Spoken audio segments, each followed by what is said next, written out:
ခေါင်းဆောင်နေတဲ့သူတွေကမကောင်းဘူးလား ခေါင်းမကောင်း ခေါင်းဆောင်ဆိုတာဘယ်သူကိုရည်ညွှန်းကျင်တာလဲပါတီဥက္ကဋ္ဌကြီးကိုရည်ညွှန်းကျင်တာလား အကုန်လုံးကျုံမင်းရဲ့နာကျင်မှုတွေမင်္ဂလာပါကျွန်တော်ကိုစုပါစလိနဲ့စုတဲ့ကိုစုဖြစ်ပါတယ်တရင်လေးတွေရင်စကြည့်ကြစို့မြန်မာနိုင်ငံကိုလှုပ်ဝက်သွားရောက်ခဲ့တဲ့ကုလသမဂ္ဂအတွင်းမှုချုပ်ရဲ့အထူးကိုယ်စားလှယ်ကနေပြီးတော့ခီးစဉ်နဲ့ပတ်သက်ပြီးတော့ကုလသမဂ္ဂမှာအထွေထွေညီလာခံမှာပေါ့နော်ကုလသမဂ္ဂအထွေထွေညီလာခံမှာစီရင်ခံတာတင်ပြမယ်တဲ့နည်းနည်းကြည့်ကြည့်အောင်ကုလသမဂ္ဂအတွင်းမှုချုပ်အန်တိုနီယိုဂူတာရွဲ့ရဲ့မြန်မာနိုင်ငံဆိုင်ရာအထူးကိုယ်စားလှယ်ဂျူလီဘစ်ရှော့ကမြန်မာနိုင်ငံကိုလှုပ်ဝက်သွားရောက်ခဲ့တဲ့နေပြီးတော့ခီးစဉ်နဲ့ပတ်သက်ပြီးတော့လာမယ့်ဇွန်လ19ရက်နေ့မှာကျင်းပမယ်ကုလသမဂ္ဂအထွေထွေညီလာခံကိုပြန်လည်စီရင်ခံတာတင်ပြသွားမယ်လို့သိရတယ်ကုလသမဂ္ဂအတွင်းမှုချုပ်ရဲ့မြန်မာနိုင်ငံဆိုင်ရာအထူးကိုယ်စားလှယ်ဂျူလီဘစ်ရှော့ကမေလဒုတိယအပတ်တွင်မှာမြန်မာနိုင်ငံကိုတွားရောက်ခဲ့တာဖြစ်ပြီးတော့အဲ့ဒီခီးစဉ်နဲ့ပတ်သက်ပြီးတော့အကြမ်းဖက်စစ်တပ်ဘက်ကရောကုလသမဂ္ဂဘက်ကပါသတင်းထုတ်ပြန်တာမရှိဘဲနဲ့လှုပ်ဝက်ထားခဲ့ကြတယ်ဂျူလီဘစ်ရှော့ရဲ့ခုခီးစဉ်ကကုလသမဂ္ဂယာဒူးတာဝန်အရသူမရဲ့စတုတ္ထအကြိမ်မြောက်မြန်မာနိုင်ငံခီးစဉ်ဖြစ်ပြီးတော့အကြမ်းဖက်မင်းအောင်လှိုင်ဦးဆောင်တဲ့အကြမ်းဖက်စစ်ကောင်စီကအရတားအစိုးရအသွင်ပုံစံပြောင်းဖွဲ့စည်းပြီးတော့နောက်ပိုင်းပထမဆုံးအကြိမ်တွားရောက်ခဲ့တဲ့ခီးစဉ်တွေဖြစ်တယ်။လာမယ့်ဇွန်လ19ရက်နေ့မှာမွန်လဲ3နာရီမှာကျင်းပမယ့်ကုလသမဂ္ဂထွေထွေညီလာခံမှာမြန်မာအရေးနဲ့ပတ်သက်ပြီးတော့ဂျူလီဘစ်ရှော့ကတရားဝင်ရှင်းလင်းပြောကြားသွားဖို့ရှိနေပြီးတော့အဲ့ဒီနေ့ဟာလူထုခေါင်းဆောင်တော်အောင်ဆန်းစုကြည်ရဲ့အသက်82နှစ်မြောက်မွေးနေ့နဲ့တိုက်ဆိုင်နေဖြစ်နေပါတယ်။ဒါအပြင်ဂျူလီဘစ်ရှော့ကမြန်မာနိုင်ငံအတွင်းမှာစီးပွားရေးလုပ်ငန်းတွေလှုပ်ဆောင်မှုနဲ့ပတ်သက်ပြီးတော့အကျိုးစီးပွားဆိုင်ရာပဋိပက္ခရှိမရှိကိုအမြန်ဆုံးစုံစမ်းစစ်ဆေးပေးဖို့နဲ့တွေ့ရှိချက်တွေကိုအများပြည်သူထံကိုချပြပေးဖို့2025ခုနှစ်မတ်လအတွင်းမြန်မာဒေတာတွင်းနဲ့နိုင်ငံတကာအရက်ဖက်အဖွဲ့အစည်း290ဖွဲ့ကတောင်းဆိုခဲ့ပူးတယ်။ကုလသမဂ္ဂထွေထွေညီလာခံအနေနဲ့လည်းအဲ့ဒီအထူးကိုယ်စားလှယ်ရဲ့လုပ်ပိုင်ခွင့်အာဏာကိုအမြန်ဆုံးရပ်တန့်ပြီးတော့မြန်မာနိုင်ငံရဲ့အကြက်တွေကိုကန့်ကွက်ဖြစ်ရှင်းရမှာကုလသမဂ္ဂအတွင်းမှုချုပ်ကတိုက်ရိုက်ဦးစီးဆောင်ရွက်ပေးဖို့အရက်ဖက်အဖွဲ့အစည်းတွေကိုတိုက်တွန်းတောင်းဆိုခဲ့တယ်။ဂျူလီဘစ်ရှော့ကမြန်မာနိုင်ငံမှာလုတ်ကင်နေတဲ့Changi Resort နဲ့ China Communication Construction Company အပါအဝင်တရုတ်အစိုးရပိုင်ကုမ္ပဏီတွေနဲ့ဖြစ်နိုင်ရှိတဲ့သို့မဟုတ်အတည်ပြုထားတဲ့ဆက်နွယ်မှုတွေရှိနေတယ်လို့အရက်ဖက်ဖွဲ့စည်းတွေကထောက်ပြထားတယ်။တရုတ်အစိုးရပိုင်ကုမ္ပဏီတွေနဲ့ဆက်နွယ်မှုရှိနေတဲ့မြန်မာနိုင်ငံဆိုင်ရာကုလသမဂ္ဂအထူးကိုယ်စားလှယ်တူအနေနဲ့ရှိတဲ့တမတ်ကြောင့်မှုနဲ့လွတ်လပ်မှုအမိကိုကင်းမှုပေါ်ရက်တီမှုဟာကြီးမားတဲ့စိုးရိမ်ပူပန်မှုတွေကိုဖြစ်ပေါ်စေနိုင်တယ်။တရုတ်နိုင်ငံကအကြမ်းဖက်စစ်ကောင်စီအတွက်စစ်ပတ်ဆိုင်ရာကူညီပံ့ပိုးမှုတွေနဲ့နိုင်ငံရေးအအားပေးထောက်ခံမှုတွေပေးနေတဲ့အဓိကနိုင်ငံတနိုင်ငံအဖြစ်ဆက်လက်တည်ရှိနေတဲ့အတွက်အဲ့ဒီလိုဂျိုးစီဝါဆိုင်ရာပဏိပက္ခတွေရှိနေခြင်းဟာမြန်မာပြည်သူတွေရဲ့လူအခွင့်အရေးအပေါ်ချင်းချောက်မှုတွေပုံမဖြစ်ပေါ်စေတယ်။ဒါကလည်းရက်ဖက်ဖွဲ့စည်းတွေကလည်းအဲ့လိုပဲမြင်တယ်ကျွန်တော်တို့လည်းအဲ့လိုပဲမြင်တယ်။ဂျူလီဘစ်ရှော့ကတရုတ်နဲ့ဆက်နွယ်တဲ့စီးပွားရေးတွေမှာပါဝင်ပတ်သက်မှုရှိနေတော့သိပြီးတော့ကျွန်တော်တို့ကယာတုံးပြယုံကြည်လို့မရအခုကလည်းလက်ဝက်တွစ်ဆုံခဲ့တယ်တွစ်ဆုံပြီးတော့သူတို့အရှင်းဘာတွေပြောခဲ့လဲကျွန်တော်မသိဘူးအေးပေါ့19နှစ်ကြာရင်သိရမှာပေါ့နော်19နှစ်ကြာရင်သူဘယ်တွေသွားရဘာတွေလုပ်ခဲ့လဲဘယ်သူနဲ့တွစ်ဆုံခဲ့လဲဘာတွေပြောမလဲပေါ့စောင့်ကြည့်ကြတာဟုတ်တယ်နောက်တဲ့သတင်းတစ်ပုဒ်ကရုပ်တိုင်းပန်းတန်တော်မြို့မှာမြို့နယ်မတရားသူကြီးချိုမုံမုံပြီးတော့စခန်းမှုရဲအုပ်ဝင်းမြင့်နဲ့အဲ့စခန်းကဒူရဲအုပ်တွေပူးပေါင်းပြီးတော့အမှုတွေကိုလက်ပေးလက်ယူလုပ်ပြီးတော့မတရားငွေညစ်အမိန့်ချနေတယ်အဲ့ဒါဘယ်ကသိရလဲဆိုတော့အမှုတွေနဲ့အမှုလိုက်ရှင်းနေတဲ့ထံကသိရတယ်ပတ္တနော်မျိုးနယ်တရားသူကြီးချူမူမူကမျိုးနယ်တရားရုံးကိုတက်လာတဲ့အမှုတွေအားလုံးမှာရဲနဲ့ပူးပေါင်းပြီးတော့ငွေညစ်တာငွေရှာတာတွေအကြီးကျယ်လှုပ်ဆောင်နေတယ်ပတ္တနော်မျိုးနယ်တရားရုံးတွေကရဲရီပိုင်မှုတွေမှာဒူရဲဦးရဲစောအောင်ဒူရဲဦးဝေဝေလှိုင်းနေတိုင်းဇော်လက်နဲ့စခန်းမှုရဲဦးဝင်းမြင့်တို့ကတရားသူကြီးချူမူမူနဲ့ပူးပေါင်းပြီးတော့ငွေပေးနိုင်သူကိုအမှုပေးနိုင်တယ်ငွေများတရားနိုင်ပါဗျာဘာအမှုဖြစ်ဖြစ်ငွေပေးနိုင်အနိုင်ပဲကိုယ့်ရင်ထဲကိုသူများကျူးကြော်ဝင်ရောက်လာပြီးတော့ဝင်ရိုက်သွားလဲအမှုဖြစ်တာမှာအရိုက်ခံထားတဲ့လူကတဲလူကနေတဲခံပြန်ဖြစ်သွားတယ်ဘာလို့လဲပတ်စံပေးလိုက်တယ်အဲ့ဒါလောက်ထိငွေညစ်လက်ပြီးလက်ယူလုပ်ပြီးအမှုတွေအနိုင်ပေးနေရအဲ့ချင်းနေကိုယ်တိုင်ပြောရနော်ပတ္တနော်မျိုးနဲ့တရားရုံးကိုရောက်လာတဲ့အမှုတွေမှာငွေမပေးလို့ရှိရင်တဲလူဖြစ်နေတဲ့သူကိုယ်တော်မှအပြစ်မရှိအပြစ်ရှာပြီးတော့အမှုသွားအမှုလာတွေပြောင်းလဲတာတွေရှိတယ်လို့ တစ်ဖက်မှာလည်းတရားခံတွေကိုပါခေါ်ယူတွေးဆုံပြီးတော့ငွေတောင်းပြီးတော့မှုကိုတရားခံဘက်ကအတာရအောင်လှုပ်ဆောင်ပေးနေတယ်တရားရုံးမှာငွေမပေးနိုင်သူတွေကိုရရင်ဆန်းဆန်းဆက်ဆန်နဲ့ကျမအခွင့်အာဏာရတရားသူကြီးကြိုက်လို့လုပ်လို့ရတယ်တန်ချင်တဲ့နေရာတန်စောက်ကြီးမဆိုင်ဘူးအဲ့လိုအမြဲပြောတယ်စစ်ပိသားမှုတွေကိုလည်းသူကြက်တယ်လို့ပြင်တယ်မှုလိုက်ချစ်နေတွေထဲမှာလည်းသူ့ကိုငွေပေးတဲ့ချစ်နေတွေပဲတရားရုံးအဝင်ထွက်နဲ့မှုလိုက်ဖို့အဆင်ပြေတယ်ချစ်နေတွေကိုယ်တိုင်ရင်ဖွင့်ထားတာနော်ချစ်နေတွေကိုယ်တိုင်ပြောပြထားတာဘယ်နဲ့တော့မျိုးနယ်မှာတာဝန်ကြားခဲ့ပြီးတဲ့တရားသူကြီးတွေထဲမှာတရားသူကြီးချုံမူကအစိုးဆုံးနဲ့ဥပဒေမဲ့ဆုံးဖြစ်တယ်တစ်ဖက်မှာလည်းတရားသူကြီးကမျိုးနယ်ရဲတပ်ဖွဲ့ကိုလက်ကင်ထုတ်လို့အသုံးပြုနေတဲ့အတွက်အမှုခင်းတွေမှာအမှန်တရားပျောက်ဆုံးနေတယ်ဒါအပြင်သက်ဆိုင်ရာခရိုင်နဲ့တရားရုံးတွေကိုတိုင်ကြားမှုတချို့ရှိပေမဲ့တိုင်စာတွေဟာမရောက်ရှိဘဲနဲ့လမ်းမှာပျောက်ဆုံးနေတဲ့အခြေအနေဖြစ်ပေါ်နေတယ်ဘယ်နဲ့တော့မျိုးနယ်မှာတရားသူကြီးဥပဒေအရာရှိနဲ့မျိုးနယ်ရဲတပ်ဖွဲ့တွေပူးပေါင်းပြီးတော့ငွေညှစ်မှုတွေလှုပ်ဆောင်နေတာဒါတော်တော်ဆူဆူဝါလှုပ်ဆောင်နေဒါပြည်သူတွေရင်ဆိုင်နေရတဲ့ပန်းတန်တော်အခက်အခဲတွေနောက်တစ်ပုဒ်ကအကြမ်းဖက်မင်းအောင်နိုင်ကရက်တရာစီမံချက်အတွင်းမှာငင်းချမ်းနဲ့အပြစ်ခတ်ရက်စိဆောင်ရွက်မယ်လို့ကြေညာထားပေမဲ့နေရအနှံ့ပြားမှာတော့အပြင်းအထန်ထိုးစစ်ဆင်ပြီးတော့လေကြောင်းဘုံကျဲမှုတွေပြုလုပ်နေဧပြီလ10ရက်နေ့မှာအကြမ်းဖက်မင်းအောင်နိုင်ကတမရရာတို့ကိုဇွတ်အတင်းမရမကရယူပြီးတဲ့နောက်မှာငင်းချမ်းနဲ့အပြစ်ရရေးကိုရပ်ပေါင်း100အတွင်းဆောင်ရွက်မယ်လို့ကြေညာခဲ့ပေမဲ့အဲ့ဒီလိုကြေညာပြီးတဲ့နောက်မှာပဲကရှင်ကရင်ချင်းစကိုင်းအဆက်နဲ့မန္တလေးမြကြီးနားမဟာဗျူဟာလမ်းတစ်လျှောက်မှာအပြင်းထန်ထိုးစစ်ဆင်ပြီးတော့တိုက်ပွဲတွေပြင်းထန်လာတယ်ရက်တရာစီမံကိန်းငင်းချမ်းအပြစ်ရရေးဆိုတာနဲ့ပတ်သက်ပြီးတော့စာနဲ့ဖြစ်စေလူပုဂ္ဂိုလ်နဲ့ဖြစ်စေအကြောင်းကြားတာမရှိပါဘူးဘယ်ဥမှအကြောင်းမကြောက်ဘယ်ဖွဲ့မှအကြောင်းမကြောက်သူတို့ကသူတို့ပါဇက်ကပဲထုတ်ပြန်အခုဆိုရင်ကရှင်ပြည်နယ်ဗမော်ချွေကူဝိုင်းမော်ဖားကက်အင်းတော်ကြီးဘက်တွေမှာနောက်ပြီးတော့ကရှင်နဲ့စကိုင်းအဆက်မန္တလေးမြကြီးနားလက်နက်ချောင်းမှာတိုက်ပွဲတွေဇက်တိုက်ကိုပြင်းထန်နေတယ် KIA ဘက်ကတော့စစ်တပ်ရဲ့ထိုးစစ်ကိုအတက်နိုင်ဆုံးခုခံနေတယ်ဗိုလ်မှူးကြီးနော်ဘူးထန်သိရတာပါအကြမ်းမစစ်တပ်ကငင်းချရေးနဲ့အပြစ်ရရေးဆိုပြီးတော့ပြောဆိုကြေညာထားပေမဲ့ KIO KIA အနေနဲ့တော့အားလုံးပါဝင်တဲ့တွဲဆုံညှိနှိုင်းရေးအစည်းအဝေးကြီးမျိုးဖြစ်မှသာငင်းချရေးနဲ့အပြစ်ရရေးအဆင်ပြေနိုင်မယ်လို့ယူဆကြောင်းတဖွဲ့ချင်းစီဖိတ်ခေါ်ဆွေးနွေးတာမျိုးကတော့ငင်းချရေးအတွက်အဆင်ပြေနိုင်မယ်လို့မထင်ကြောင်းမှတ်ချက်ပြုထားပါတယ်ဗိုလ်မှူးကြီးနော်ဘူးဆက်ပြောတာကကျွန်တော်တူးတဲ့အမြင်နဲ့ပြောရရင်အားလုံးပါဝင်တဲ့ဆွေးနွေးညှိနှိုင်းတဲ့အစည်းအဝေးဆိုရင်အဆင်ပြေနိုင်ပေမဲ့တဖွဲ့ချင်းဆိုရင်တော့အဆင်မပြေနိုင်ဘူးဒါကကျွန်တော်တူးတဲ့အမြင်ပါဒါဗိုလ်မှူးနော်ဘူးပြောတာမှန်ပါတယ်အားလုံးမပါဝင်နိုင်ပါဘူးအင်အားကြီးတဲ့သူတွေကိုပဲဥပမာစာနဲ့ပေနဲ့ဆက်သွယ်တာမျိုးလုပ်မယ်ဆိုရင်တော့မှအင်အားကြီးတဲ့လက်နက်ကန်အဖွဲ့အစည်းတွေပဲလုပ်မှာပါအားလုံးပါဝင်ဖို့ကတော့စစ်တပ်ကလုပ်မယ်မထင်ပါဘူးနောက်တစ်ခုကတနင်္သာရီတိုင်းလောင်းလုံးမြို့မှာစစ်ကြောင်းထိုးနေတဲ့အကြမ်းဖက်စစ်ခွေးတွေနဲ့တော်လိုင်းတက်တွေကြားမှာတိုက်ပွဲတွေဖြစ်ပွားခဲ့ပြီးတော့စစ်ခွေး3ကောင်ငရဲရောက်သွားတယ်စစ်တပ်ကဂေါ်အင်းရွာကပြည်သူ9ဦးကိုလူသားတိုင်းအဖြစ်ဖမ်းဆီးသွားတယ်လူသားတိုင်းဆိုတာလဲကြားတော့ကြားဘူးနေမှာဘာလဲပေါ့စကလုံးကတော့ရင်းနေမှာလူသားတိုင်းဆိုကျွန်တော်နည်းနည်းပြောပြမယ်ရွာခံ9ယောက်ကိုခေါ်သွားတယ်ရွာခံ9ယောက်ကိုခေါ်သွားခြင်းအဖြစ်အခြေဆုံးကနေတွားခိုင်းမယ်တော့မဟုတ်ဘယ်ကနေတွားခိုင်းပထမတစ်ခုပြောပြမယ်အခြေဆုံးကနေတွားခိုင်းမယ်လမ်းမိုင်းထိလို့ရှိရင်အဲ့အခြေဆုံးကတွားတယ်အဲ့သူတို့လူသားတိုင်းဖြစ်ဖမ်းလာတဲ့လူတွေကအခြေဆုံးကတွားခိုင်းမယ်အဲ့အရက်သားတွေမိုင်းထိရင်အဲ့လူတွေထိမယ်နောက်တနည်းရကြတော့တော်လိုင်းဖွဲ့တွေကဝင်တိုက်မှကြောက်တယ်ဝင်တိုက်မှကြောက်တော့အရက်သားတွေကိုသူတို့ခေါ်ထားလိုက်တယ်လူသားတိုင်းဖြစ်ခေါ်ထားလိုက်တယ်တော်လိုင်းတက်ဖွဲ့တွေဝင်တက်လို့ရှင်ဟာငါတို့လူတွေရှိနေတာပဲငါတို့လူတွေထိသွားနိုင်တယ်ဆိုတော့အတွေးမျိုးတွေဝင်နိုင်တယ်အဲ့တော့သူတို့ဝင်မတက်အောင်တနည်းအဲ့လိုမျိုးကြီးတုံးကြပါဘောနီးမျိုးမျိုးနဲ့တုံးကြတယ်ဒါဥပမာအနေနဲ့ပြောလူသားတိုင်းဆိုအဲ့လိုဥပမာအနေနဲ့ပေါ့မကွေးတိုင်းရေစကြိုမှာပြူစောတိတွေကပြည်သူချစ်ဦးကိုဖမ်းဆီးသွားပြီးတော့စားနဲ့ရိတ်ခါနဲ့အရက်ဘီယာတွေပေးခိုင်းပြီးတော့ပြန်ရွေးခိုင်းနေတယ်တော်တော်ငတ်ပြက်နေတယ်ခွေးတရောင်းစားတွေဖြစ်နေလူတွေဖမ်းပြီးလို့ရှိရင်ဘီယာဘဏ္ဍဖာလာဖို့ကြက်ဘဏ္ဍကောင်လာဖို့ဝဘဏ္ဍကောင်လာဖို့ဆိုင်ဘဏ္ဍအိတ်ပါမပြန်လွတ်မယ်အဲ့လိုမျိုးလုပ်နေတာဓမြရတခိုးဓမြရအဲ့ဒါမေလ22ရက်နေ့ကမနက်7:00 နာရီလောက်မှာရေစကြိုမြို့နယ်မင်းရွာမှာရှိတဲ့ပြူစောတိတွေကကိုင်းရွာနဲ့ငတရောရွာကြားကိုပြူစောတိနဲ့မင်းတို့မပြောသေးမင်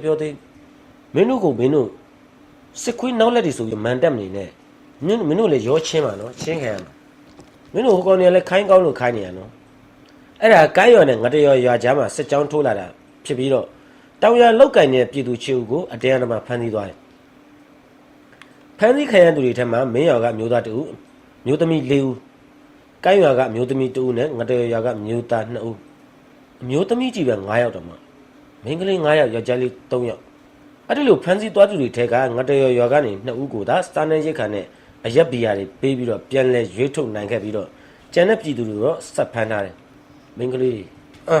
တွေးနဲ့ရင်လေးစရာမလုံးမသားရဲ့ပြူခွေးတွေမင်းတို့ကောင်တတိထားကြโอเคနောက်တစ်ခုက Justice for Myanmar ရဲ့တိုင်ကြားမှုကြောင့်အကြမ်းဖက်စစ်အုပ်စုပိုင်တဲ့စီးပွားရေးလုပ်ငန်းတွေနဲ့ဝါဒဖြန့်ချီအကောင့်ပေါင်း100ကျော်ကို Facebook ကထပ်ပြီးတော့ဖယ်ရှားလိုက် Justice for Myanmar ရဲ့တိုင်ကြားမှုပြီးမှ Facebook ကအကြမ်းဖက်စစ်တပ်ပိုင်တဲ့ Mindtel နဲ့သူတို့ရဲ့အယောင်ကိုယ်စားလှယ်တွေ MEC အယောင်ကိုယ်စားလှယ်တွေပိုင်ဆိုင်တဲ့စာမျက်နှာတွေ profile account တွေ group တွေအပါအဝင်အကြမ်းဖက်စစ်ကောင်စီရဲ့ MRTV နဲ့မြဝတီဝါဒဖြန့်ချီအကြောင်းအရာတွေကိုဖြန့်ဝေနေတဲ့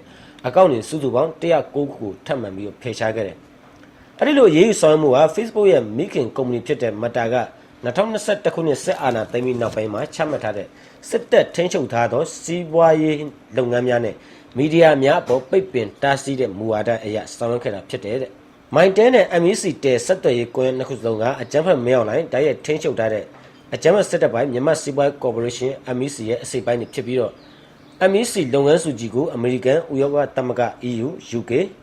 Australia နဲ့ကနေဒါနိုင်ငံတွေကနိုင်ငံတကာတန်ခတ်ပိတ်ဆို့မှုတွေချမှတ်ထားတယ်။ GFN ကတော့အဲ့ဒီဆက်သွယ်ရေးကွန်ရက်တွေဟာအကြမ်းဖက်စစ်တပ်အတွက်အဓိကဝင်ငွေရင်းမြစ်တွေဖြစ်နေတယ်လို့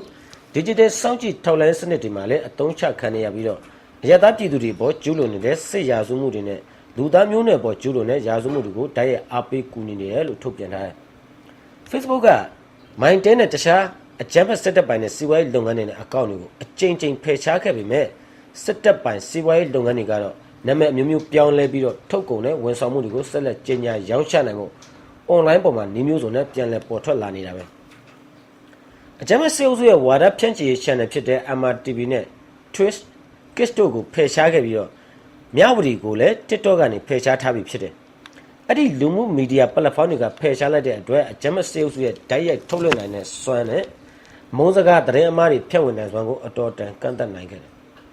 ဒါပေမဲ့အကြမ်းဖက်စစ်အုပ်စုရဲ့ online ဝါဒဖြန့်ချီရေးနဲ့ digital အကြမ်းဖက်မှုတွေကိုမြစ်ပြတ်တားဆီးနိုင်ဖို့အတွက်ပုံမထိရောက်တဲ့အရေးယူဆောင်မှုတွေလိုအပ်နေစေဖြစ်တယ်ဒါကြောင့် Alphabet,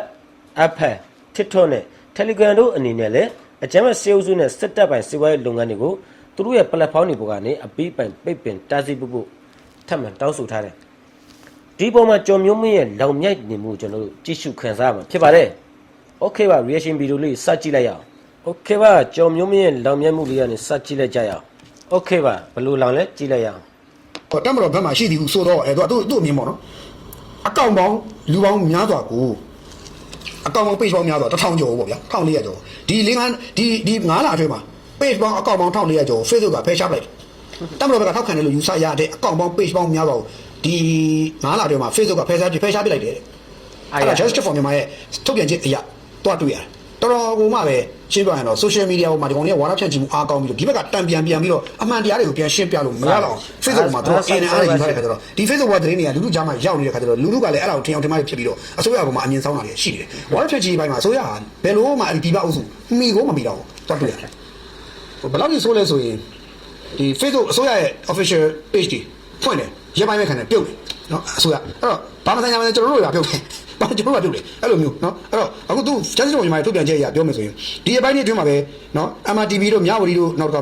Mindtel တို့ Mactel တို့ Mactel ဆို MEC ပေါ့အဲ့ဒါတွေရဲ့ဒီသူတို့တွေရဲ့ဟိုစင်ကတ်တွေဝန်ဆောင်မှုတွေလှုပ်ရှားမှုတွေကိုဖော်ပြပေးတယ်အကောင့်ပေါင်း109ခုဒီအပိုင်းမဲ့2ရက်လောက်တွင်းမှာဖြုတ်လိုက်တယ် Facebook ကဖြုတ်လိုက်ကြောင်း Justice for Myanmar အောင်ဝဲခံပြီးချိန်ကြတယ်ဒီလိုဖြုတ်အောင်သူလုပ်ခဲ့ပေါ့သူလုပ်ခဲ့တယ်ပေါ့ Justice for Myanmar သူတို့လုပ်ခဲ့တယ်ဆိုတွေးကြော်တယ်ကျွန်တော်အဲ့ဒါကြည့်ပြီးတော့အေးအဲ့ Justice for Myanmar ကိုကျွန်တော်လေဒီဘဝတွေမို့နောက်10ဘဝဒီဘဝမကြည့်ဘူးကျွန်တော်Justice for Myanmar မြန်မာပြည်ကအစိုးရတွေအနောင်များပြန်ပြီးသားအဲ့ဒီဖွဲ့တွေကပါဝင်တဲ့အပုဂ္ဂိုလ်တွေကို Justice for Myanmar လို့ဖူးတဲ့သူတွေမြန်မာပြည်ကလူတွေပြန်လာခေါ်ခဲ့အဲ့အစိုးရကထိုင်ပြီးတော့ကောင်းဝင်လာအဲ့ Justice for Myanmar ဖွဲ့ဘာလို့အဲ့ဒီဖွဲ့ကိုပြန်ခေါ်တဲ့အစိုးရကကျွန်တော်ကောင်းဝင်လာ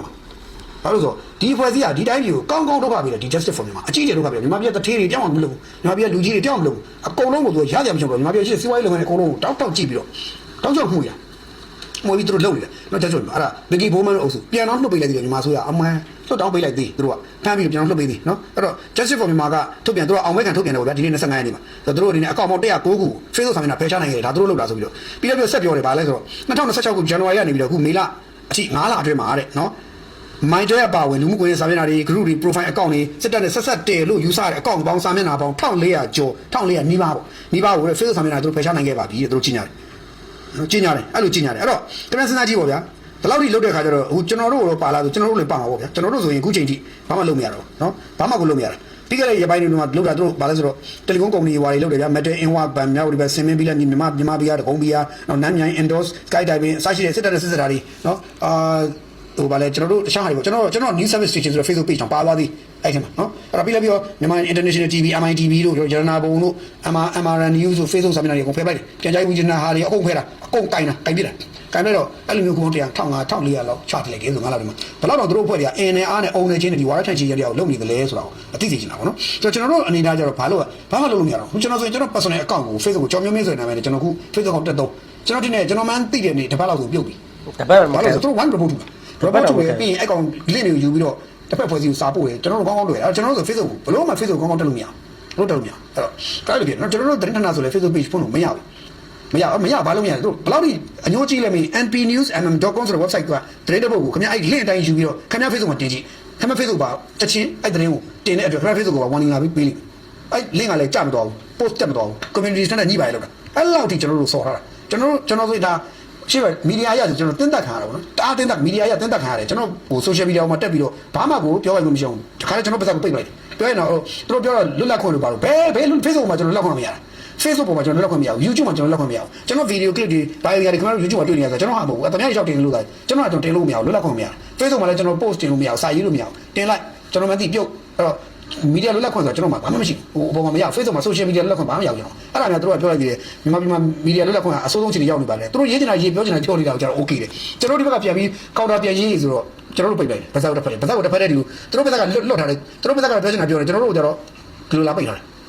တော့ပြောရကျွန်တော်အဲ့လိုဖြစ်တယ်အဲ့တော့ဒါကိုအစိုးရအကောင့်တာပြန်နိုင်သလားမေးကျွန်တော်ညီမဆိုမပြန်နိုင်ဘူးအစိုးရတော့ပြန်နိုင်မှာတော့ကျွန်တော်ကြော်မျိုးမင်းကြော်လို့ဘယ်လိုပြန်နိုင်တော့တယ်ဒါတော့ကျွန်တော်ဟာတွေ social media မှာ TikTok မှာ YouTube မှာပေါ်လို့ရအောင်လူပေါင်းစုံဝိုင်းတင်နေတော့တော့မလှန်နေတော့အဲ့လိုဖြစ်ကုန်ပေါ်လို့ရပြီး YouTube ကို TikTok တွေမှာမီဒီယာပေါင်းစုံမြင်နေရတယ်တချို့ကျွန်တော်ပြောတာဟာဟို TikTok ဘွားကိုကြီးဒါကျွန်တော်မသိ TikTok ဘွားကိုကြီးဆိုအဲ့လိုဟဲ့နာကျင်မှုတွေက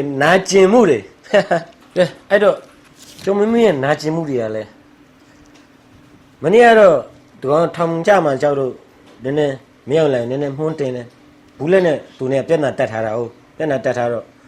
့ဘူးလက်ကတရားဥပဒေနဲ့ကြိုင်မယ်ဘာညာလုပ်တဲ့ခါကျတော့နည်းနည်းကြောက်တော့အိန္ဒိယနိုင်ငံလိုမျိုးနေရာကြီးကိုမရောက်လိုက်သွားရတာကဘာဖြစ်တယ်ညာဖြစ်တယ်ပေါ့ဂုံယူဝင်ကြွားပြီးတကယ်တော့ဘူးလက်နဲ့ကြော်မြင်းဖြစ်တဲ့ပြဿနာလေတကယ်တော့ကြော်မြင်းရမှန်တယ်အဲ့ကိစ္စမှာဘူးလက်ကဖင်ပိတ်ညင်းနေသူတို့နှစ်ယောက်အဲ့ကိစ္စမဖြစ်ခင်ကတည်းကအဲ့ဒီညီကိစ္စတယောက်ကမြန်မာနိုင်ငံဘက်ကိုခြံစည်းကိုကျူးကျော်ပြီးခတ်တဲ့ကိစ္စဖြစ်နေကြပြီခုမှမဟုတ်ကျွန်မမင်းကခုမှပြောလို့တာဘူးလက်ကခုမှထပြီးဖြဲတာအဲ့ကိစ္စကိုကိုမမောင်ပြောထားရတော့မှနည်းနည်းကြားတယ်အဲ့ဒါလေးပြမယ်လို့ရတရုတ်နဲ့ပတ်သက်ပြီးဘာမှမပြောရဘူးလှုပ်ရှားဖို့တက်တယ်အဲ့ပုံစံမျိုးဖြစ်နေတယ်တရုတ်ခြံစည်းရိုးတွေကြော်ခတ်တယ်ဝနေမှာနေတဲ့သူတွေကိုကန့်နေမှာနေတဲ့ရှိပါတယ်ပြည်သူလူထုကလည်းပြောကျင်တယ်ပြောတဲ့သူတွေအားလုံးဟာဖမ်းခံရတယ်ခံဝင်ထိုးရတယ်အဲ့တော့ဘယ်သူကပြောရတော့မှလဲဗျာနော်အဲ့တော့အခုဖြစ်နေတဲ့ပုံစံကမြန်မာစစ်တပ်ကလည်းမသိကြအောင်ဆောင်နေတယ်နော်ဦးမင်းအောင်လိုင်းအစိုးရကလည်းမသိကြအောင်ဆောင်နေတယ်တရုတ်ကလည်းမြေခိုးနေတယ်မြေခိုးတော့ကျွန်တော်တို့လမ်းမကြီးထိတောင်ရောက်နေပြီနော်မြေတွေခိုးမြေတွေဖို့နေတဲ့ပုံစံမျိုးတွေဖြစ်နေတာအဲ့တော့တော့ပြောလို့ရှိရင်အဲ့ဒီအဘဘောမတို့နော်ဘယ်ဟောမဆိုတော့အဘဘောမတို့ဘာလို့ကဘာပြောလဲဆိုလို့ရှိရင်အဘကိုမပြောကြပါနဲ့တဲ့ဒီကိစ္စကလည်းခင်ဗျားတို့တော်လိုင်းရေးကြောက်ဖြစ်တာလေတဲ့တော်လိုင်းရေးကြောက်ဖြစ်တာလေအဘကဘာလို့ပြီးလို့တိုင်းမှာလဲဒီနေရာမှာစစ်ရှုံးအောင်ဘယ်လိုလုပ်ခဲ့တာလဲမင်းတို့တော်လိုင်းရေးပဲလုပ်ခဲ့တာပေါ့ဆိုလို့စသဖြင့်ပေါ့နော်လက်ညိုသူ့လက်ညိုထိုးကိုလက်ညိုထိုးပြီးတော့တခါလဲတာဝန်ယူမှုနဲ့နိုင်ငံအတွက်ဆိုတဲ့စိတ်ဓာတ်မရှိတော့အဘအတွက်ဆိုတဲ့စိတ်ဓာတ်မရှိတော့တယ်တော်ကိုစိုးတော့အဘဘောပါများကျွန်တော်ရေးခြင်းတယ်ဘူးလက်လည်းပါအဲ့ဒီမှာတက်နိုင်လို့ဝါရောကိုးကန်ရောပြောခြင်းလည်းပြောပိုင်ခွင့်မရှိဘူးဘာကြောင့်လဲဆိုလို့ရှိရင်သူတို့ကကမ္ဘာစစ်မှာဘာမှနော်ပြောပိုင်ခွင့်ရှိတဲ့သူတနည်းအားဖြင့်သူတို့ကလက်နက်ကင်ထိန်းချုပ်နယ်မြေလေးတစ်ခုပဲရှိတာသူတို့ကပြောပိုင်ခွင့်လည်းမရှိဘူးပြောလို့လည်းမရဘူးအဲ့တော့ဆို PDF ကလည်းသွားပြောလို့မရဘူး NUG ကလည်းသွားပြောလို့မရဘူးဘာကြောင့်လဲဆိုလို့ရှိရင်အမှန်တကယ်ဒီကိစ္စနဲ့ပတ်သက်ပြီးနိုင်ငံခြားရေးဝန်ကြီးရောကနေပြီးတရားဝင်နော် ကျွန်တော်တကယ်ကိုအရှက်ရှိပါတယ်ပေါ့နော်ကျွန်တော်အစိုးရဟာတကယ်အရှက်ရှိပါတယ်နော်နောက်တစ်ခုကနိုင်ငံတော်တကယ်ချစ်ပါတယ်ပြည်သူလူထုကိုတကယ်ချစ်ပါနိုင်ငံမြေတစူးမှမကွာအောင်ကျွန်တော်စောင့်ရှောက်နေတာပါနော်ကျွန်တော်သမရယူမဟုတ်ပါဘူးကျုပ်တို့တရုတ်ကိုတနည်းအားဖြင့်တရုတ်6အောက်မှာနေရတဲ့သူတွေမဟုတ်ပါဘူးဆိုဖျားစုဟေ့ဆိုလို့ရှိရင်အခုချိန်မှာမြန်မာနိုင်ငံရဲ့နိုင်ငံရေးဝန်ကြီးရုံးကနေပြီးတော့တရားဝင်ကန့်ကွက်စာတင်ပြီးတော့ကိုတရုတ်ကိုလှမ်းကန့်ကွက်လို့ရနေပြီဒါကိုMND ရလို့လို့မရဝါရလို့မရ PD ရလို့လို့မရ NUG ရလို့လို့မရပြည်သူရလို့လို့မရခင်ဗျားတို့အစိုးရကိုယ်တိုင်လောက်ရမှာနံပါတ်1ချက်အနေနဲ့အပြည်ခိုင်မျိုးပါတီဝင်တို့အဲ့မှာလွတ်တော်ထဲမှာရှိနေတော့အဖြူစိမ့်ဝစ်နော်အခုချိန်ထိကြောင်းတက်နေကြတော့ကျောင်းသားလေးတွေခင်ဗျားတို့တွေရဲ့အသိဉာဏ်ပေါ်မှာလည်းအများကြီးတတိပေါ်မှာအများကြီးမူတည်တယ်ခင်ဗျားတို့အခုချိန်ထိလွတ်တော်ထဲမှာနော်လွတ်တော်ထဲမှာနည်းနည်းလေးလွတ်တော်ကိုယ်စားတယောက်နေစော်ဩပြီးတော့တရုတ်မြေတိုးခတ်တဲ့ကိစ္စမပြောရဘူးအဘဘောမတဲ့သူတွေအားလုံးကလည်းတနည်းအားဖြင့်ပြောရမှာကြောက်နေကြတယ်အဲ့တော့ခမ ्या တို့ကလုံနိုင်တဲ့သူတွေစာလေးတစ်စောင်တော့ခမ ्या တို့ထုတ်လို့ရတယ်နော်အဲ့လောက်ထိကမကြောက်နဲ့ကြောက်တယ်မလို့ရဲဘူးလက်တောင်မှကြော်မျိုးမျိုးကိုပြန်ဖြဲတဲ့ဟောမလို့ရဲကြော်မျိုးနဲ့ဘူးလက်ပြဿနာကအခုမှမဟုတ်သူတို့เนี่ยညိနေကြခဏကိုညိရအရှာတောင်းလို့ရှာအရှိလို့မအေးချမ်းနေတယ်အေးချမ်းနေဒါသူတို့ရဲ့အပြောပြရှိတာအဲ့ဒါကိုကြော်မျိုးမြတ်သွားဝေဖန်တယ်ရွက်စစ်ကြီးရတယ်ရိုးရနိုင်ငံသားခံထားပြီးတော့ဘာဖြစ်ချင်တာလဲဘာတွေပြောလဲ NCO ဘာတွေဝေဖန်လဲဟာသူကတော့အစိုးရကိုဖားရပြီးပြောမှာမဟုတ်သူ့မြင်သူပြောမှာပဲသူ့မြင်သူပြောပိုင်လို့ရှိတယ်သူ့မှာအေးချမ်းတယ်သူ့နဲ့ညီမှာသူအေးချမ်းအောင်အမျိုးမျိုးရှိရှိနဲ့သူထိမ့်သိမ်းထားတယ်ငြိမ်းချမ်းရေးဒါပေမဲ့သူအားမလို့အားမြတ်ဖြစ်တာသူပြောခွင့်ရှိတယ်ဒါကြီးကိုသွားပြီးဝေဖန်သွားဆွပြီးလို့ဟိုထားတိုက်လို့ရှိရင်တမတော်ကစစ်မျက်နှာဖွင့်ရတယ်စစ်တပ်ကပဲတိုက်ရမှာကြော်မျိုးမပါမှာမဟုတ်အဲ့မီဒီယာသမားတွေပါမှာမဟုတ်တကယ်တိုက်ရမှာတတ်မလို့ပဲသူတို့သွားပြီးတော့ဟိုနှစ်ပဲပြားအုံထောင်းတယ်ပေါ့နော်သွားပြီးတော့စွာတာလေဟိုCSS ကောင်းတာဟိုလားဥရစစ်ကိုသွားကျွန်တော်ဥရစစ်ဆိုကျွန်တော်ဟိုမိန်းမှာ95ခုနှစ်ကျွန်တော်သွားပြီးတော့ဟိုသူတို့လည်းမြေကိုသွားပြီးတော့ကျွန်တော်တို့လက်နက်တွေပြုတ်သိမ်းကြတယ်ကျွန်တော်တို့နဲ့ခင်းနေကြဒီလူတွေကဟိုစစ်မျက်နှာမှာဖွင့်တာကတော့အမျိုးမြင့်ကြီးရလို့ပြောရဆိုတော့ကျေးဇူးတင်နေရပါအမျိုးမြင့်ကြီးရလို့မထင်ပါဘူး तू ကသူ့တစ်ဖက်ကသူထုတ်ပြန်တာသူကထုတ်ပြန်တော့ तू မှန်တာပေါ့ဗျာ तू ကထုတ်ပြန်တော့ तू မှန်လို့ပြောမှာပဲโอเคတမတော်ဘက်ကပြောစရာမရှိဘူးထင်ပါကျွန်တော်တို့ပြည်သူတွေကပြောစရာမရှိဘူးထင်ပါအာဆီယံထုတ်ပြန်တဲ့ထုတ်ပြန်ချက်ကရာနှုန်းပြည့်မှန်တယ်လို့ကျွန်တော်ယုံကြည်ရမှာလားအာဆီယံထုတ်ပြန်တာရာနှုန်းပြည့်မှန်ပါလေလို့ကျွန်တော်ကိုယ်တိုင်ဆိုရင်လက်ခံမယ်ထင်ပါပုံမှန်လည်းပြောအာဆီယံရဲ့ထုတ်ပြန်ချက်ရာနှုန်းပြည့်အားလုံးလိုက်လို့ပြရမယ်လို့ကျွန်တော်မယုံကြည်ဘူး तू ထုတ်ပြန်တာလည်းရှင်းပြရမယ်သူထုတ်ပြန်တဲ့ချက်လာတယ်ဖြစ်တယ်ကျွန်တော်မြင်အဲ့ချိန်မှာနည်းနည်းမူးနေတယ်တိုင်းပြည်တိဆောက်မှာမဟုတ်ပါဘူးဆိုတော့အာဆီယံကတိဆောက်တဲ့တိုင်းပြည်မဟုတ်ပါဘူးတိုင်းပြည်ကိုကျန်တဲ့လက်နက်ကိုင်အဖွဲ့အစည်းတွေအကုန်လုံးတိုင်းလက်နက်ကိုင်အဖွဲ့အစည်းတွေတက်မလို့တော့အစိုးရတက်ပြီးနားလေလူတွေပညာရှင်တွေအကုန်လုံးကိုပေါ့ဒီတိုင်းပြည်ကံကြမ္မာဆုံးဖြတ်ရတာအာဆီယံကထုတ်ပြန်ချက်တိုင်းလိုက်တော့မယ်လို့ပြောရဘူးဘယ်ရမလဲကသူတို့ထုတ်ကြည့်လို့ကျွန်တော်လည်းအာဆီယံစီနဲ့အချိုးပြင်ရန်ဆိုပြီးကျွန်တော်စာထုတ်မှာပေါ့ကျွန်တော်လည်းအဲ့ဒါသူဘာပြောမလဲဆိုတော့တခါကျရင်လူတွေကဘာဖြစ်နေလဲဆိုတော့ကိုအဖွဲ့အစည်းတစ်ခုဘက်ကနေပဲစဉ်းစားပြီးပြောကြတယ်အဲ့တော့ဒီတိုင်း forum NCA forum ကိုစနစ်ပြည်ကိုပြန်ဥရစစ်တက်မလာဘူးတက်ရမလာဘူးဒါပေမဲ့တက်ရမလာဘူးဥရစစ်ကဘာလဲဆိုထိုင်းနိုင်ငံကခံထားတယ်နှစ်နိုင်ငံလောက်ထားတယ်ခင်ဗျာစဉ်းစားကြည့်ဦးဥရစစ်ကိုထိုင်းကဘာဥရစစ်ကိုဘာပြီးထားလဲထိုင်းကသူကိုယ်တိုင်သိတယ်ထိုင်းကဘလို့နေရာလို့ပြီးထားတယ်ကျွန်တော်သိတယ်ဒါကြရင်လေဟိုကျွန်တော်ကြည့်ပြီးတော့စဉ်းစားပါတော့ဒီလူတွေကကိုတော့အကောသူများကိုလည်းရုပ်ထိုးဖို့ကျတော့ထိတ်ဆုံးอ่ะအဲ့တော့ရှေ့ကဖြစ်ခဲ့တဲ့သူတို့ရဲ့ဂျိတ်လေးတွေဂျားထဲမှာလည်းအများကြီးရှိပါသေးတယ်ပြီးခဲ့တဲ့ရက်ပိုင်းကနေအောင်တေးပြီဆိုပြီးတော့သတင်းတွေပါထွက်လိုက်သေးတယ်တကယ်တေးလားမတေးလားတော့မသိတေးသေးချင်ပါတယ်အဲ့တော့ဘောမနှစ်ကောင်ကြိုက်ကြတဲ့ဟာလေးကြည့်ရအခုတကောင်ကတော့တေးမယ်ဆိုပြီးတော့သတင်းထွက်နေတကောင်ကတော့ထောက်ထဲမှာလက်နက်မှုနဲ့ကြည့်အောင်ရက်ွက်အကျိုးဘလောက်တန်ထားဆောင်နိုင်လဲဒီလိုချောင်းထားဆောင်နိုင်လားရသွားပြီဆိုလက်မကြည့်တော့မလားတော့ဘူးပေါ်လုံးကတင်းရတွေ့မယ်ရှင်းတယ်နော်ဒါတော့ပေါ်တင်ပြောတာမုံရင်လည်းမုံချတယ်တိချကြကြတယ်မမငါနိုင်ငံဟုတ်ပြီနော်ဆိုးမဆိုးငါလူမျိုးနောက်ဆုံးကောင်းငါကောင်းဆောင်ပဲရှင်းတယ်နော်ကောင်းမကောင်းငါကောင်းဆောင်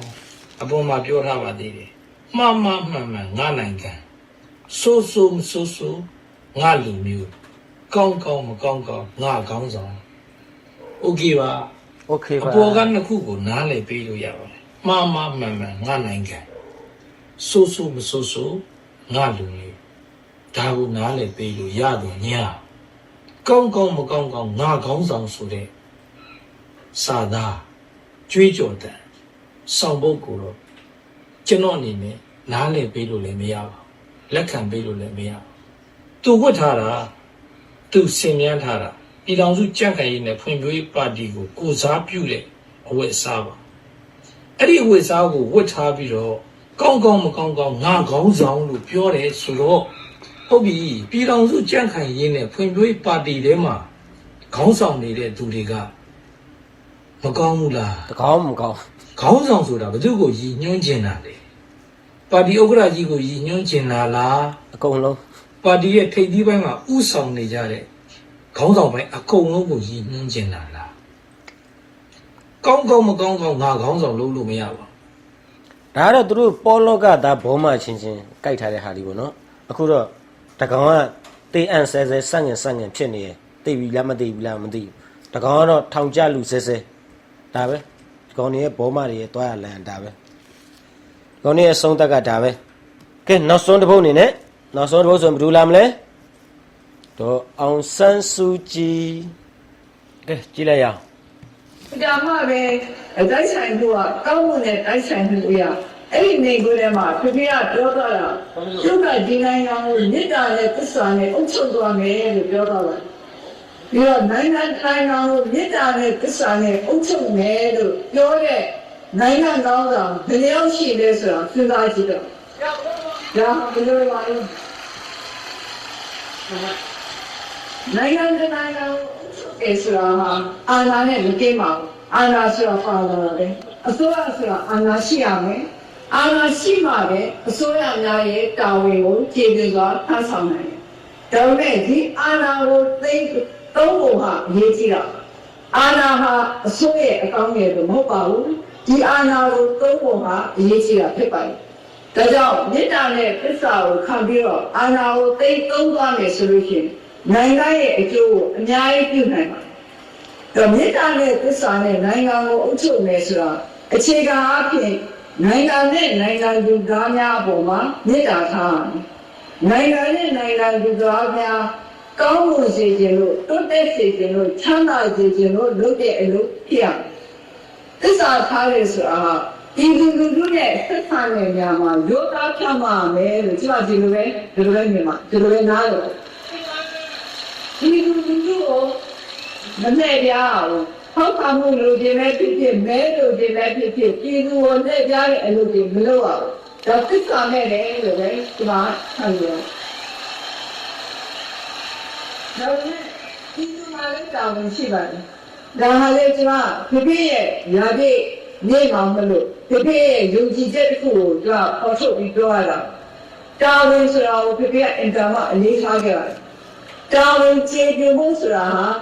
နိုင်ငံသူနိုင်ငံသားအားလုံးမှာလိုအပ်တဲ့ကိစ္စတစ်ခုပါအစိုးရတစ်ခုလည်းတာဝန်ကျေပြလို့မဖြစ်ပါဘူးနိုင်ငံသူနိုင်ငံသားတွေကလည်းတာဝန်ကျေပြရမယ်နိုင်ငံသူနိုင်ငံသားတွေကတာဝန်ကျေပြမှအစိုးရလည်းတာဝန်ကျေပြသလားဆိုတာသိမှာကိုယ်တိုင်ကမှန်မှန်ကန်ကန်လုပ်မှတခြားသူတွေမှန်မှန်ကန်ကန်လုပ်နေလားဆိုတာသိမှာဖြစ်ပါတယ်ဒါကြောင့်မလို့ဒီမှာတော့အားလုံးတစ်ဖက်ရဲ့အမျိုးတွေတစ်ဖက်ရဲ့မျိုးဆက်တွေတာသမီတွေလို့ခေါ်ရမယ်ဒီမှာတော့နိုင်ငံသူနိုင်ငံသားများအားလုံးဟာဒီနိုင်ငံကိုအုပ်ချုပ်တဲ့အစိုးရများဟာမေတ္တာနဲ့သစ္စာကိုအခြေခံပြီးတော့အုပ်ချုပ်ခဲ့သလားအုပ်ချုပ်သလားဆိုတော့မှန်မှန်ကန်ကန်သုံးသပ်နိုင်လို့လိုပါတယ်အစဉ်အမြဲသုံးသပ်ကြမပြတ်သုံးသပ်ကြ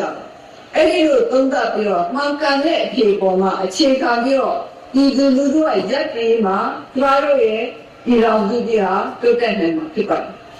ကျွန်တော်တို့နိုင်ငံကိုမေတ္တာနဲ့သစ္စာနဲ့အုပ်ချုပ်တဲ့လူဘယ်နှယောက်ရှိလဲရှိခဲ့ရင်ရောအဲ့ဒီလူကဘယ်သူလဲဖြည့်တော့ပေးကြပါဦးโอเคလွမ်းပြေကြမယ်လို့မျှော်လင့်ပါတယ်ကျွန်တော်ဒီနေ့တင်ဆက်မှုဒီလောက်ပါပဲနောက်ဗီဒီယိုမှာပြန်ဆောင်ကြပါစို့တက်တာ